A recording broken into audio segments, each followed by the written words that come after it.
أشهد أن لا إله إلا الله.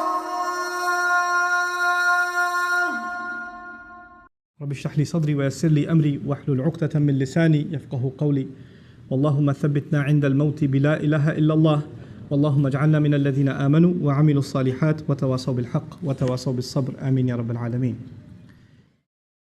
আজকের খুতবার উদ্দেশ্য হচ্ছে আপনাদের সাথে সূরা হাদীদের একটি আয়াত শেয়ার করা। কিন্তু এই আয়াত থেকে কিছু শিক্ষা বলার আগে আমি প্রাসঙ্গিক কিছু কথা বলতে চাই। সূরা হাদীদের মাঝখানে আল্লাহ বিচার দিবসের একটি চিত্র তুলে ধরেছেন। বিচার দিবস এমন একটা বিষয় যা নিয়ে আল্লাহ কোরআনে বহু জায়গায় আলোচনা করেছেন। সাধারণত তিনি যখন এই সম্পর্কে বলেন, তিনি বিশ্বাসীদের সম্পর্কে বলেন যারা জান্নাতের দিকে ধাবমান, এবং তিনি অবিশ্বাসীদের সম্পর্কে বলেন যারা জাহান্নামের দিকে অগ্রসর হচ্ছে। কিন্তু আলোচ্য অংশে একটি ব্যতিক্রমী চিত্র তুলে ধরা হয়েছে। এখানে আল্লাহ বিশ্বাসী এবং অবিশ্বাসীদের তুলনা করার পরিবর্তে তিনি বিশ্বাসী এবং মুনাফিকদের তুলনা করেছেন। আল্লাহ যেন আমাদেরকে তাদের অন্তর্ভুক্ত না করেন। আল্লাহ বিশ্বাসীদের বিপরীতে অবিশ্বাসীদের তুলনা করার পরিবর্তে বিশ্বাসীদের বিপরীতে এমন লোকদের তুলনা করেছেন যারা মনে করত যে তাদের ঈমান রয়েছে, অথবা ভান করত যে তারা মুসলিম, অথবা তাদের ঈমান রয়েছে, কিন্তু বিচার দিবসে আল্লাহর কাছে এই ঈমানের কোনো মূল্য থাকবে না। এরাই হলো মুনাফিক। আল্লাহ যেন আমাদেরকে তাদের অন্তর্ভুক্ত না করেন। সূরা হাদীদের এই আলোচ্য অংশটি আমাদের জানা খুবই জরুরি, কারণ এই অংশটি আমাদের জানায় যে বিচার দিবসে কিভাবে এই দলের অন্তর্ভুক্ত হওয়া থেকে রক্ষা পাওয়া যায়। সংক্ষেপে বলতে গেলে কিয়ামতের দিন বিশ্বাসীরা যখন দাঁড়াবে, রাসূল সাল্লাল্লাহু আলাইহি সাল্লাম তাদের দেখতে পাবেন। ইয়াউমা তারা, তিনি দেখতে পাবেন মানে রাসূল সাল্লাল্লাহু আলাইহি সাল্লাম দেখতে পাবেন আল মুমিনিন ওয়াল মুমিনাত, বিশ্বাসী নারী এবং পুরুষদেরকে। يسعى نورهم بين أيديهم وبأيمانهم, তাদের সম্মুখভাগে এবং ডান পাশে তাদের নূর ছোটাছুটি করবে। এর মানে হলো ঈমানদার পুরুষ এবং ঈমানদার নারীদের হৃদয় থেকে এবং ডান হাত থেকে জ্যোতি বিচ্ছুরিত হবে। এই আলোটি কেন জরুরি? কারণ আল্লাহর প্রতি আপনার আমার ঈমান যদি অকৃত্রিম হয় এবং বিশ্বাস দৃঢ় হয়, কিয়ামতের দিন এই বিশ্বাস জ্যোতিতে রূপান্তরিত হয়ে দীপ্তি ছড়াবে। আর এই বিশ্বাস দুনিয়াতে আমার কর্মকে প্রভাবিত করেছে। আমার হাতের সেই কাজগুলোই কিয়ামতের দিন আলোতে রূপান্তরিত হবে। সেদিন আমাদের কাছে দুটো আলো থাকবে। শেষ বিচারের দিনটি হবে নিকষ কালো একটি দিন। আধারে ঢাকা বিস্তীর্ণ পথ পাড়ি দিয়ে আমাদেরকে জান্নাতে পৌঁছাতে হবে, এবং সুদীর্ঘ পথ পাড়ি দিতে সবার আলো প্রয়োজন হবে। কিছু কিছু ব্যক্তির আলো হবে অনেক প্রখর। রাসূলুল্লাহ সাল্লাল্লাহু আলাইহি সাল্লাম বলছেন তাদের আলো এত লম্বা হবে যে সেই আলো এক শহর থেকে আরেক শহর পর্যন্ত বিস্তৃত হবে। আবার কারো কারো আলো হবে অত্যন্ত অনুজ্জ্বল। সেই টিমটিমে আলোতে নিজের পা কোথায় ফেলছে কোনো মতে সেটুকুই শুধু দেখা যাবে। তাহলে মানুষ বিভিন্ন মাত্রায় আলো নিয়ে যখন জেগে উঠবে এবং জান্নাতের পথে যাত্রা শুরু করবে, তখন আল্লাহ তাআলার পক্ষ থেকে অভিনন্দন জানানো হবে, কারণ অন্তত তাদের নিজস্ব কিছু আলো রয়েছে। আর অনেকের তো কোনো আলোই নেই, তাই তাদের জান্নাতে যাওয়ার কোনো সুযোগ নেই। আল্লাহ বলবেন, بشراكم اليوم جنات تجري من تحتها الأنهار.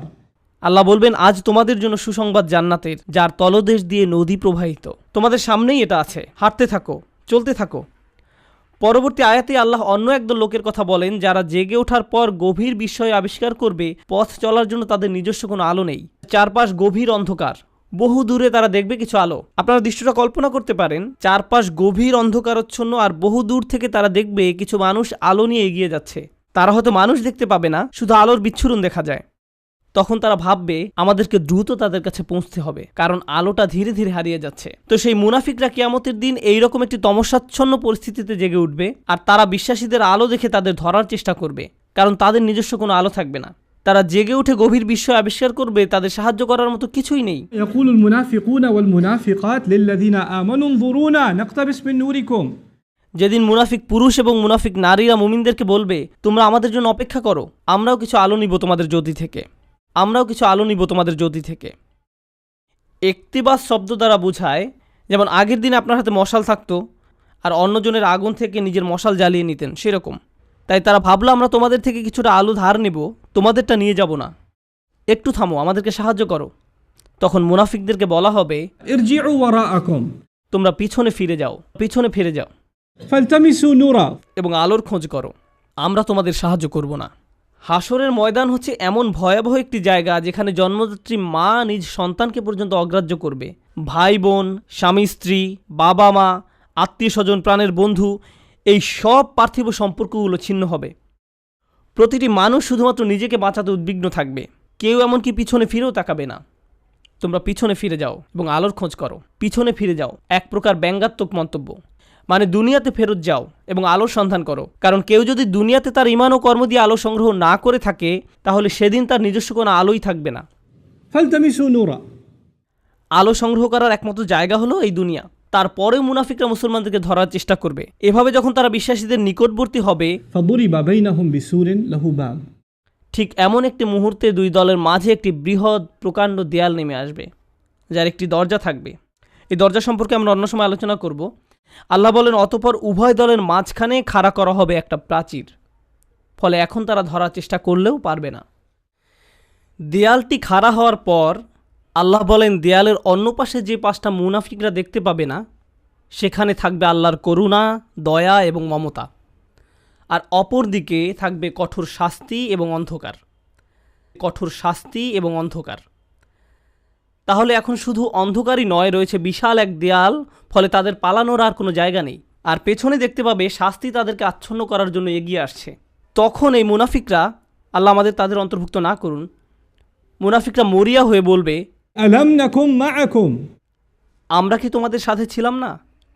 লক্ষ্য করুন, মুনাফিকরা অপর পাশে থাকা মুমিনদেরকে ডাকছে। স্পষ্টতই দরজা এই পাশ থেকে খোলা যায় না। আরে দরজাটা খোলো না, আমরা তো তোমাদের সাথেই থাকতাম। এভাবে মরিয়া হয়ে ডাকা হবে। সামনে অগ্রসর হওয়ার পূর্বে এটা বোঝা গুরুত্বপূর্ণ। এই কারণেই আমি আজকের খুতবার জন্য এই আয়াতটি পছন্দ করেছি। এই বাক্যটার কারণে, আলাম নাকুম মাকুম, আমরা কি তোমাদের সাথে ছিলাম না? ব্যাপারটা হলো, এই লোকগুলো যারা দেয়ালের ভয়ঙ্কর পাশে থেকে গেছে, যারা মরিয়া হয়ে আছে, যাদের নিজস্ব কোনো আলো নেই, তারা ভাবতো তারাও মুমিনদের অন্তর্ভুক্ত। তারা এটা নিয়ে খুবই আত্মবিশ্বাসী ছিল। এত আত্মবিশ্বাসী ছিল যে তারা কিয়ামতের দিনও সেই কথা বলছে, আমরা তোমাদের সাথে নামাজ পড়তাম, তোমাদের সাথে ব্যবসা করতাম, বন্ধু ছিলাম, আত্মীয়তার সম্পর্ক ছিল, চাচাতো মামাতো ভাই বোন ছিলাম, আমরা তো একই কলেজে ভার্সিটিতে গিয়েছি। কেন আজ আমরা বিচ্ছিন্ন? কেন এই সম্পর্ক ছেদ ঘটছে আজকে? এখন অপর পাশে অবস্থিত মুমিনরা নিজেদেরকে নিরাপদ মনে করছে। দেয়াল স্থাপিত হওয়ার কারণে এই পাশের মুনাফিকরা চরম আতঙ্কগ্রস্ত হয়ে পড়ল। অন্যদিকে অপর পাশে অবস্থিত মুমিনরা নিজেদেরকে অনেক বেশি নিরাপদ মনে করছে। তাদের আর কোনো তাড়াহুড়ার প্রয়োজন নেই, কারণ এখন সম্পূর্ণ নিরাপদ। এখন তারা সময় নিয়ে মুনাফিকদের উত্তর দিচ্ছে, এই কারণে তোমরা আজ আমাদের সাথে নেই। জান্নাতি লোকেরা সর্বপ্রথম তাদেরকে বলেছিল, পেছনে ফিরে গিয়ে আলোর তালাশ করো, فالتمسوا نورا পেছনে ফিরে গিয়ে আলোর তালাশ করো। স্পষ্টতই তোমাদের আলো নেই। আবার মুনাফিকরা সম্পূর্ণ হতবাক, আমাদেরও তো তোমাদের মতো আলো পাওয়ার কথা ছিল। এখন জান্নাতি মানুষরা মুনাফিকদের ব্যাপারে বর্ণনা করবে, এই লোকগুলোর তো আলো ছিল, তাদের বিশ্বাস ছিল, এই লোকগুলোর তো আলো ছিল, কিভাবে তারা এটা হারালো? কিভাবে তারা কিয়ামতের দিন সম্পূর্ণ দেউলিয়া হয়ে পড়ল? এই আয়াতটি বিশেষভাবে নিগুড় একটি আয়াত। এই আয়াতে বর্ণিত হয়েছে কিভাবে একজন মুমিন ক্রমে ক্রমে ঈমান হারায়, কিভাবে একজন মানুষ ঈমানের মতো মহামূল্যবান জিনিস পাওয়ার পরেও পরিশেষে তা হারিয়ে ফেলে। রাতারাতি কোনো ব্যক্তির ঈমান ধ্বংস হয়ে যায় না। একদিন সকালে ঘুম থেকে উঠে কোনো ঈমানদার ব্যক্তি মুনাফিক হয়ে যায় না। এটা একটা পর্যায়ক্রমিক প্রক্রিয়া। এই প্রক্রিয়াটি এই নিরন্তর বাণীতে প্রকাশিত হয়েছে, বালা, অবশ্যই তোমরা আমাদের সাথে ছিলে, ওয়ালাকিন্নাকুম ফাতানতুম আনফুসাকুম। আমি প্রথমে সহজ অনুবাদ বলছি, পরে ব্যাখ্যা করব। ওয়ালাকিন্নাকুম ফাতানতুম আনফুসাকুম। 1 নম্বর, তোমরা নিজেরাই নিজেদের বিপদগ্রস্ত করেছ। আরবিতে ফাতানা শব্দটির অর্থ হচ্ছে কোনো কিছুতে পরীক্ষাতে ফেলা। স্বর্ণ গলিয়ে তার খাদ ফেলে দিয়ে ধীরে ধীরে বিশুদ্ধ করার প্রক্রিয়াটিকেও ফাতানা বলা হয়। স্বর্ণ নিখাত করার প্রক্রিয়াটি কিন্তু সহজ নয়, বরং এটি একটি যন্ত্রণাদায়ক দহন প্রক্রিয়া। ফাতানতুম আনফুসাকুম, এর অনেকগুলো ব্যাখ্যা আছে, তবে আজকের খুতবার জন্য একটা বিষয়কে হাইলাইট করব। তুমি নিজেকে বারংবার জেনে বুঝে এমন পরিস্থিতিতে ফেলেছ যেখানে তোমার ঈমান পদে পদে কঠিন পরীক্ষার সম্মুখীন হবে। এখানে জিনিসটা বোঝার চেষ্টা করুন, ঈমানের জন্য ক্ষতিকর হবে জেনেও আপনি বারবার নিজেকে এমন পরিবেশের সম্মুখীন করেছেন এবং নিজেকে বুঝিয়েছেন আমি এটা সামলে নিতে পারবো। আপনি নিজেকে এমন সব বন্ধু, আত্মীয় স্বজন দিয়ে পরিবেষ্টিত করে রেখেছেন যারা খারাপ কাজ করে, খারাপ কথা বলে, অশ্লীল জিনিস দেখে, কিন্তু আপনি নিজেকে বুঝিয়েছেন আমি তাদের মতো না। আপনি বারবার ওই সব পরিবেশে যেতেন। আপনি এমন সব আড্ডায়, জায়গায়, পরিস্থিতিতে দিনের পর দিন, মাসের পর মাস, বছরের পর বছর মিশেছেন। আপনি নিজেকে প্রবোধ দিয়েছেন এইসব আমার উপরে কোনো প্রভাব ফেলবে না, সবাইকে প্রভাবিত করলেও আমাকে করবে না। এমনিতেই তারা ঈমান হারা হয়ে যায়নি। ঈমান ধ্বংসের প্রথম ধাপটি হচ্ছে অসৎসঙ্গ। তারা নিজেদেরকে সন্দেহজনক পরিস্থিতিতে ফেলে রাখত, আর তারা ভাবতো এতে তাদের উপর কোনো প্রভাবই ফেলবে না। আমি একটি হালকা উদাহরণ দিব, আশা করি পয়েন্টটা আপনারা বুঝতে পারবেন। বাসায় যখন অনেক তেল মশলা দিয়ে রান্না করেন, তখন সারা বাড়িতে সেই গন্ধে ভরে যায়। আপনি বাসার ভেতর থেকে সেই গন্ধ বুঝতে পারবেন না, কিন্তু যখন বাইরে থেকে একজন বাসায় প্রবেশ করে, বিশেষত কোনো আরব যদি আসে, সে ভাবে যে কোনো দূষিত পরিবেশে এসে পড়েছে। কয়েক ঘন্টা পার হওয়ার পর সে অভ্যস্ত হয়ে যায়, শুধু অক্সিজেন মনে হয়। ঠিক একইভাবে আপনি প্রথমে খারাপ কোনো পরিবেশে গমন করলে সাথে সাথে বুঝতে পারেন এটা ঠিক নয়, আমি খারাপ হয়ে যাব, আমার এখানে থাকা উচিত নয়। আপনার অন্তর অস্বস্তি অনুভব করে। কিন্তু আপনি যদি বারবার বারবার বারবার এই পরিবেশে যেতে থাকেন, তখন কি হবে? আপনি আর খারাপ বোধ করবেন না। কেউ যদি জীবনে প্রথমবার কোনো ধূমপায়ীর পাশে বসে, তখন সিগারেটের গন্ধে সে কাশতে থাকবে, চোখ দিয়ে পানি আসবে, ফ্রেশ বাতাসের জন্য ছটফট করবে এবং সে দ্রুত সেই জায়গা ছেড়ে চলে যেতে চাইবে। বছরখানেক পর এটাই তাদের অক্সিজেনে পরিণত হয়। সিগারেট ছাড়া তারা নিঃশ্বাসও নিতে পারে না। তাহলে প্রথম সমস্যা হলো আপনি নিজেকে অসৎ পরিবেশে ফেলে রাখেন। ফাতান্তুম আনফুসাকুম। দ্বিতীয় সমস্যাটি কী ছিল? দ্বিতীয় সমস্যাটি ছিল ওয়াতারাব্বাস্তুম। তোমরা প্রতীক্ষা করেছ, দীর্ঘসূত্রিতা করেছ। এখানে দীর্ঘসূত্রিতা বলতে কি বোঝানো হচ্ছে? আপনি বুঝতে পেরেছিলেন যে এটা খারাপ, আপনার নিজের বিবেকের মাধ্যমে আপনি বুঝতে পেরেছিলেন যে আমার নিজেকে পরিবর্তন করা উচিত, কিন্তু নিজেকে বুঝিয়েছেন ইনশাআল্লাহ আমি খুব দ্রুত নিজেকে পরিবর্তন করব, আমি জানি নিজেকে পাল্টাতে হবে, আমি জানি এটা খারাপ, শুধু এই সপ্তাহ পরেই আমি সম্পূর্ণ ভিন্ন মানুষে পরিণত হব। বেশি না, আর একটা সেমিস্টার 2 মাস ওই বকে যাওয়া বন্ধুদের সাথে থাকবো, তারপর আমি অন্য কোর্স নিব। এখন ওদেরকে রাগানো ঠিক হবে না, আমি জানি এটা খারাপ, শুধু এই 1 মাস আমি এসব করব। আর এই 1 সপ্তাহ, এই আর 1টা বা 2টা পার্টি, 1টা 2টা ড্রিঙ্কস, এভাবে আপনি নিজেকে বলতে থাকেন। আর সামান্য একটু এই 9-10 মাস পরেই তো রমজানে সব ছেড়ে দিব, পুরাই চেঞ্জ হয়ে যাব। আমার প্ল্যান আছে হজে যাওয়ার, হজ থেকে আসার পর দেখবেন আমি কেমন ভালো মানুষে পরিণত হই। এভাবে আপনি নিজেকে বলতে থাকেন আর সামান্য একটু, কিন্তু সে পর্যন্ত আমার জন্য দোয়া করতে থাকুন। ওয়াতারাব্বাস্তুম। এই মুহূর্ত থেকে নিজেকে পরিবর্তন করতে চান না, আপনি নিজেকে শুধু খারাপ পরিবেশে ফেলেই রাখছেন না, এখনও নিজেকে পরিবর্তনের জন্য কোনো পদক্ষেপ নিতেও প্রস্তুত নন। মনে হচ্ছে আপনার কাছ থেকে অনেক বেশি কিছু চাওয়া হচ্ছে। যেভাবে আছেন সেভাবেই থাকতে চান, আরও কিছু খারাপ উপভোগ করতে চান। এটাই ওয়াতারাব্বাস্তুম। আপনি ধারণা করে আছেন, আপনার প্রথম ধারণা ছিল আমি খারাপ পরিবেশে থাকলেও এটা আমার উপর কোনো প্রভাব ফেলতে পারবে না, সময়ের সাথে সাথে ভয়ঙ্কর খারাপ কিছু আপনার কাছে স্বাভাবিক হয়ে যায়। এখন অতারাব্বাস্তুম বা অপেক্ষা করতে থাকা, দীর্ঘসূত্রিতা করার প্রভাব কি? আপনি ভাবছিলেন আপনি যে কোনো সময় এই খারাপ কর্ম পরিত্যাগ করতে পারবেন, সব খারাপ সঙ্গ থেকে যে কোনো সময় সরে আসতে পারবেন। আরে আমি তো আর আসক্ত না, আমার তো আর এটার দরকার নেই, আমি তো আর এর সাথে আটকে যাইনি, যখন তখন বেরিয়ে যেতে পারবো। কিন্তু বাস্তবতা এটা নয়। যত বেশি সময় আপনি এর সাথে জড়িয়ে থাকবেন, আপনি তত বেশি এতে আসক্ত হবেন। তারপর এর থেকে বেরিয়ে যাওয়া অসম্ভব হয়ে পড়ে। আপনি আষ্টেপৃষ্ঠে মাথা পড়েন, সম্পূর্ণ ডুবন্ত অবস্থায় নিজেকে আবিষ্কার করেন। আপনি এখন জানেনও না এই পরিবেশের বাইরে সুস্থ জীবনের মানে কি। এরপর আপনি নিজেকে বলতে শুরু করেন, অনেক দেরি হয়ে গেছে, আর সম্ভব না। এরকম ঘটার পর এক অপরাধ বোধের জন্ম নিবে। আমি বহুদিন ধরে এত পাপ কাজ করে আসছি, আমার আরও অনেক আগেই তওবা করা উচিত ছিল, এখন অনেক দেরি হয়ে গেছে। নিজেকে খারাপ ভাবতে অথবা মনের ভেতরে অনুশোচনা নিয়ে বেশি দিন কাটাতে কেউই পছন্দ করে না। তখন শয়তান এসে বলবে, তুমি এত অপরাধ বোধে ভুগছো কেন? তোমার তো কোনো দোষ নেই।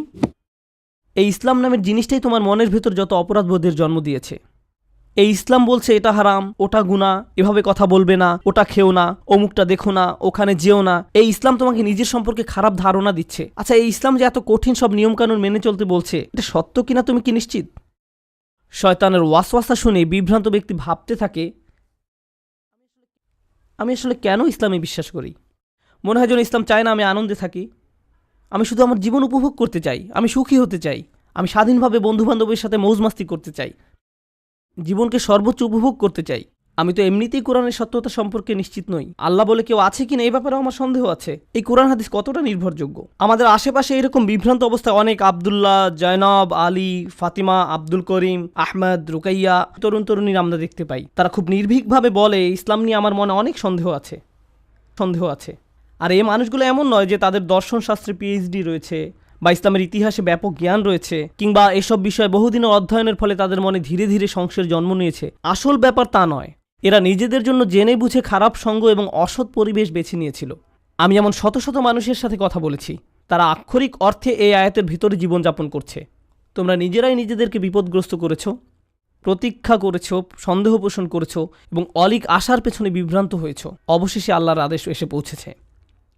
তারপর এক সময় তারা ধর্ম নিয়ে সন্দেহ পোষণ করতে থাকে, কিন্তু তাদের এই সন্দেহের সাথে যুক্তি বা বুদ্ধির কোনো সম্পর্ক নেই। ওয়ারতাবতুম, সন্দেহ পোষণ করেছে। জানেন সন্দেহ কি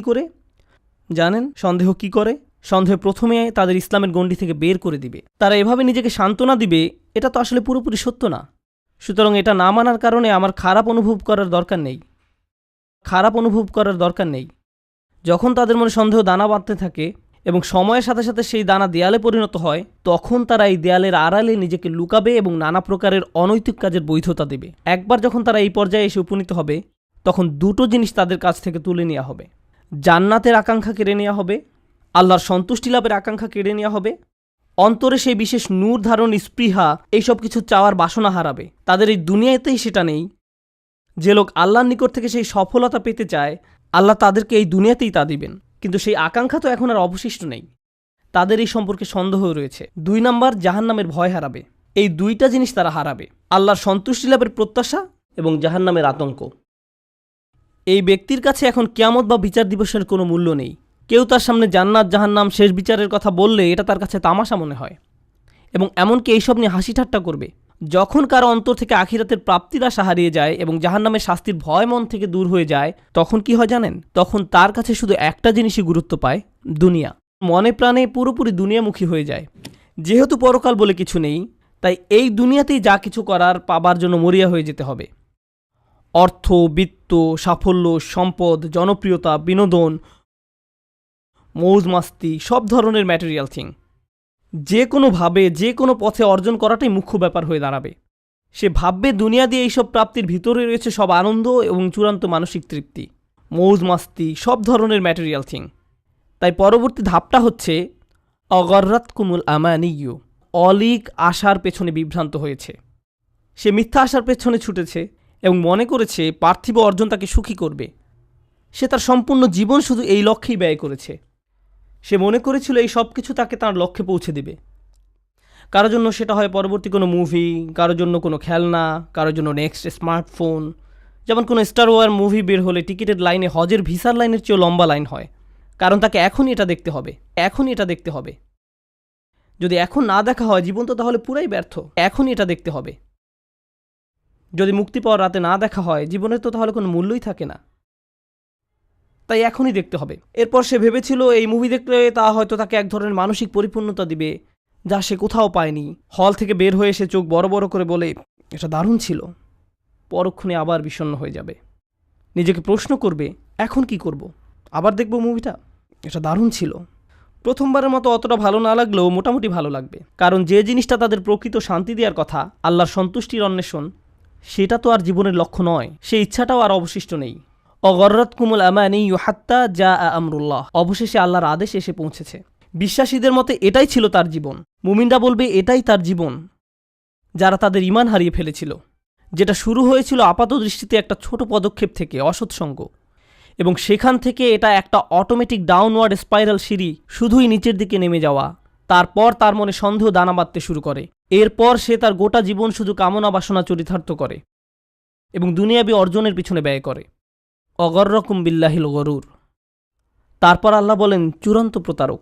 এখানে গরুর শব্দটি মুবালাগা। চূড়ান্ত প্রতারক যে সফলভাবে তোমাদের প্রতারিত করে।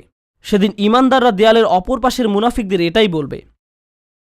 এটা একটা ভয়ানক দৃশ্য যা কোরআনে বর্ণিত হয়েছে। দেয়ালের এক পাশে দাঁড়িয়ে মুনাফিকরা ভাবছে কেন আমাদের অপর পাশে যেতে দেয়া হচ্ছে না, কেন তারা দেয়ালের ওই পারে আটকে গেছে। তখন দেয়ালের অপর পাশ থেকে বিশ্বাসী সাথীরা ধাপে ধাপে ধাপে বর্ণনা করবে কেন তারা দেয়ালের ওই পারে আটকে গেছে।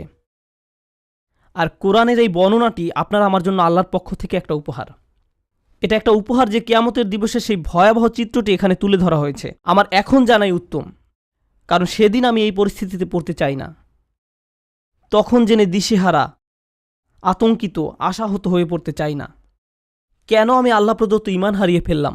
আপনারা যারা এখানে বসে আছেন, সকল ঈমানদারের অন্তরে আল্লাহ আলো দিয়েছেন। আল্লাহ আমাদের এটা দিয়েছেন।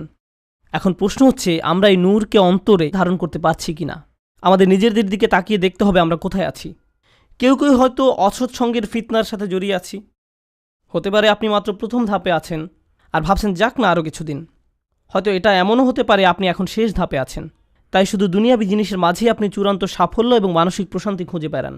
এই আলো ছাড়া আমাদের যা কিছু অর্জন অথবা উপার্জন, শেষ বিচারের দিনে এই সব কিছু হবে মূল্যহীন।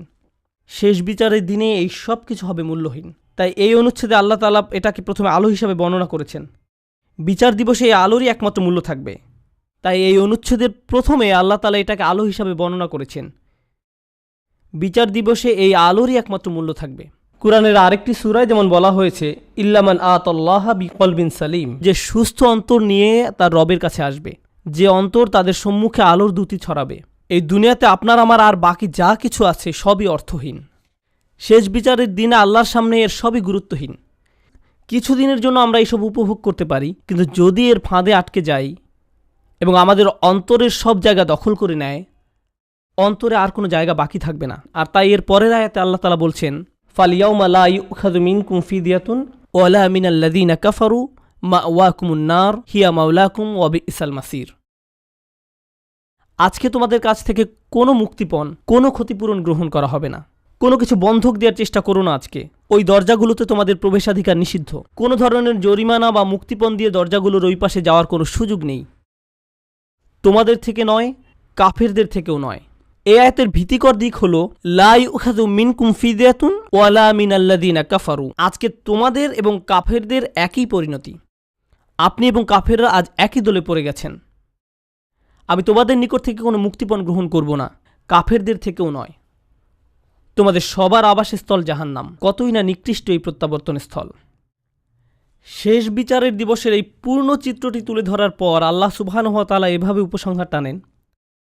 আমিও এই আয়াত দিয়ে আজকের আলোচনা সমাপ্তি টানব এবং নিজেদের বারবার মনে করিয়ে দিব যে সেই নিম্নমুখী পথটি অনুসরণ করা যাবে না, এবং আমাদের অন্তরে যেটুকু ক্ষুদ্র আলো এখনও পর্যন্ত বর্তমান আছে তা কিভাবে দিন দিন আরও শক্তিশালী করব। আল্লাহ নিজেই বলেন, আলাম ইয়ানিল্লাযীনা আমানু আন তাখশা কুলুবুহুম লিযিকরিল্লাহ, অর্থাৎ যারা মুমিন তাদের জন্য কি আল্লাহর স্মরণে এবং যে সত্য অবতীর্ণ হয়েছে তার কারণে হৃদয় বিগলিত হওয়ার সময় আসেনি? সত্যিকার অর্থে আল্লাহকে স্মরণ করলে অন্তর নরম হবে। আপনার অন্তর যত বেশি আল্লাহকে স্মরণ করবে, কারণ আল্লাহ নূরুস সামাওয়াতি ওয়াল আরদ, আল্লাহ নবমণ্ডল এবং ভূমণ্ডলের নূর। আল্লাহকে আমরা যত বেশি স্মরণ করব তত বেশি আমাদের অন্তরে নূর ধারণ করতে পারবো। তাই তিনি বলছেন আল্লাহকে স্মরণ করো। এরপর তিনি বলেন কিভাবে তুমি আল্লাহকে স্মরণ করবে। আরবিতে এটাকে আতফে বায়ান বলা হয়। ওমা নাযালা মিনাল হক, যে সত্য অবতীর্ণ হয়েছে তার কারণে হৃদয় বিগলিত হওয়া উচিত। ওহির কারণে, কোরআনের কারণে। কোরআন নিয়ে গভীর চিন্তা করুন, কোরআনের মাধ্যমে আল্লাহকে স্মরণ করুন। যখন কোরআনের আয়াত তেলাওয়াত করবেন তখন কান্নাকাটি করুন। আল্লাহ যে উপহারটি আপনাকে দান করেছেন আপনার জীবনে তার অর্থ কি তা নিয়ে চিন্তা করুন। কোরআনেই শুধু আল্লাহকে জ্যোতি হিসাবে উল্লেখ করা হয়নি, কোরআনকেও জ্যোতি হিসাবে উল্লেখ করা হয়েছে। ফাআমিনু বিল্লাহি ওয়া রাসূলিহি ওয়া নূরিল্লাযী আনজালনা। কোরআনে শুধু আল্লাহকে জ্যোতি হিসাবে উল্লেখ করা হয়নি, কোরআনকেও জ্যোতি হিসাবে উল্লেখ করা হয়েছে। সরাসরি কোরআনকে নূর বা জ্যোতি বলা হয়েছে। অতএব তোমরা আল্লাহ, তার রসুল এবং অবতীর্ণ নূরের প্রতি বিশ্বাস স্থাপন করো। আপনার নিজের ব্যক্তিগত উন্নতির জন্য কোরআনের সাথে যে সময় ব্যয় করেন, যখন আমরা বসে কোরআন পড়ব, গভীরভাবে ভাবব যে আমাদের প্রভু আমাদের কি বলছেন, তাহলে এই অনুশীলন আমাদের হৃদয়কে আলোকিত করে তুলবে। আর আমাদের জীবনে এই আলোর চেয়ে দামি কোনো সম্পদের অস্তিত্ব নেই। আমরা এখন এর মূল্য বুঝতে পারছি না, কিন্তু সেদিন এর মূল্য বোঝা যাবে যেদিন আমাদের চারপাশ গহীন অন্ধকারে নিমজ্জিত থাকবে। আমাদের বক্ষ এবং ডান হাত থেকে নির্গত আলো ছাড়া আর কোনো আলো থাকবে না, কোনো আলো থাকবে না। ولا يكونوا كالذين أوتوا الكتاب من قبل فطال عليهم الأمد فقست قلوبهم وكثير منهم فاسقون। তারা তাদের মতো যেন না হয় যাদেরকে পূর্বে কিতাব দেয়া হয়েছিল, তাদের উপর সুদীর্ঘ কাল অতিক্রান্ত হয়েছে, তাদের অন্তঃকরণ কঠিন হয়ে গেছে। তাদের নিকট কিতাব ছিল কিন্তু তারা এর কোনো মূল্য দেয়নি। এটা সম্ভব যে কোনো জাতির নিকট আল্লাহর কিতাব থাকতে পারে। আমাদের পূর্বে বিভিন্ন জাতির নিকট কিতাব ছিল, তাওরাত ছিল, ইনজিল ছিল, তাদের নিকট অনেক কিতাব ছিল, তারা সেটা থেকে কোনো উপকার গ্রহণ করেনি। লাম ইয়ান্তাফিউ মিনহা, তারা ওই বইগুলো থেকে কোনো উপকার নেয়নি। ওই কিতাবগুলো দিয়ে তাদের অন্তর আলোকিত করার কোনো চেষ্টা করেনি। হয়তো তারা ভুল উদ্দেশ্যে ওই বইগুলো ব্যবহার করেছিল, হতে পারে আনুষ্ঠানিকতা পালনের উদ্দেশ্যে করেছিল, হয়তো তারা মাঝে মধ্যে শুধু তিলাওয়াত করে আনন্দ নিত। আল্লাহর কিতাবকে তারা এমন বিষয়ে পরিণত করেছিল। কোরআনও আজ আমাদের নিকটে এমন হয়ে গেছে। শুধু বিয়ে শাদী অনুষ্ঠানে এটা তেলাওয়াত করি, আমাদের অন্তর বিগলিত করার জন্য আজ আমরা কোরআন অধ্যয়ন করি না। এটা ইতিহাসের এক নির্মম ট্র্যাজেডি যে মানুষ আল্লাহর কিতাব থেকে উপকৃত হয় না, অথচ যা এসেছিল মানুষের অন্তরকে কোমল করে কিয়ামতের দিন আল্লাহর সামনে দণ্ডায়মান হওয়ার জন্য প্রস্তুত করতে। আর তাই এটা এখন আপনার আমার দায়িত্ব। এজন্যই বলা হয়েছে ওয়ালা ইয়াকুনু কাল্লাযীনা উতুল কিতাবা মিন ক্বাবল ফাতালা আলাইহিমুল আমাদ ফাকাসাত কুলুবুহুম। তাদের অন্তঃকরণ কঠিন হয়ে গেছে। যখন তাদের অন্তর কঠিন হয়ে পড়ে তখন সেখানে কোনো আলো ঢুকতে পারে না। কিয়ামতের দিন সে অন্তর আপনার কোনো উপকার করবে না। ওয়া কাসীরুম মিনহুম ফাসিকুন। তাদের অধিকাংশই পাপাচারী। আল্লাহ আযজা ওয়া জাল্লা এই কয়েকটি আয়াতে একজন বিশ্বাসীর জীবনের অন্যতম গুরুত্বপূর্ণ একটি চিত্র তুলে ধরেছেন। আজকে আমি আপনি যে ঈমান ধারণ করি সেটা ধ্রুব নয়। আমাদের অন্তরে যে ঈমানের জ্যোতি দেওয়া হয়েছে সেটা আজীবন থাকবে এমন কোনো গ্যারান্টি নেই। আজকে আমার ঈমান আছে বলেই আমি নিরাপদ, সেটা ভাবার কোনো অবকাশ নেই। কেউ আমাদের মুসলিম মনে করে সালাম দেয় আর আমরাও জবাবে ওয়ালাইকুম আসসালাম বলি, ফলে আমরা মনে করি যে আমরা সবাই মুসলিম, আমাদের সবার অন্তরে আলো আছে। কিন্তু এই আয়াতগুলোর মতে কিছু মানুষ কিয়ামতের দিন জেগে উঠে হতচকিত হয়ে পড়বে, কিছু মানুষ কিয়ামতের দিন জেগে উঠে অবাক হয়ে যাবে। সে বলবে, আমি মনে করেছিলাম আমি তোমাদের সাথে, কিন্তু সে তার সাথে নয়। তাই ভালো হয় আমরা যদি এখনই বুঝতে পারি এটা স্বয়ংক্রিয় নয়, এটার গ্যারান্টি নেই। আপনাকে ব্যক্তিগতভাবে এর জন্য প্রচেষ্টা চালাতে হবে, আমাকে ব্যক্তিগতভাবে এর জন্য প্রচেষ্টা চালাতে হবে। বিচার দিবসে আপনার ঈমান যেমন আপনাকে সাহায্য করবে না, তেমনি আমার ঈমানও আপনাকে সাহায্য করবে না। আমরা সবাই নিজ নিজ চিন্তায় অস্থির থাকব, নিজেদের আলোর জন্য চিন্তা করব। ইরজিউ ওয়ারাআকুম ফালতামিসু নূরা, তোমরা পিছনে ফিরে যাও এবং আলোর খোঁজ করো। এখন আমরা একে অন্যের সাহায্য করতে পারি, এখন আমরা একে অন্যের ঈমান শক্তিশালী করার ক্ষেত্রে ভূমিকা রাখতে পারি, কিন্তু সেদিন আল্লাহর সাহায্য ছাড়া আর কোনো সাহায্য থাকবে না। আল্লাহ আযজা ওয়া জাল্লা আমাদেরকে তাদের অন্তর্ভুক্ত করুন যারা তাদের আলো সংরক্ষণ করবে। আল্লাহ আযজা ওয়া জাল্লা আমাদেরকে তাদের অন্তর্ভুক্ত করুন যারা দেয়ালের ক্ষতিকর পাশে থাকবে না। আল্লাহ আযজা ওয়া জাল্লা আমাদের নিজেদের এবং আমাদের প্রিয় মানুষদের মুনাফিকি থেকে রক্ষা করুন। আল্লাহ আমাদের অন্তরকে কঠিন হওয়া থেকে রক্ষা করুন। আল্লাহর স্মরণে এবং কোরআনের বাণীতে অন্তরকে আর্দ্র, নমনীয় এবং জ্যোতির্ময় করে দিন। বারাকাল্লাহু লি ওয়া লাকুম। আসসালামু আলাইকুম ওয়া রাহমাতুল্লাহ। أشهد أن لا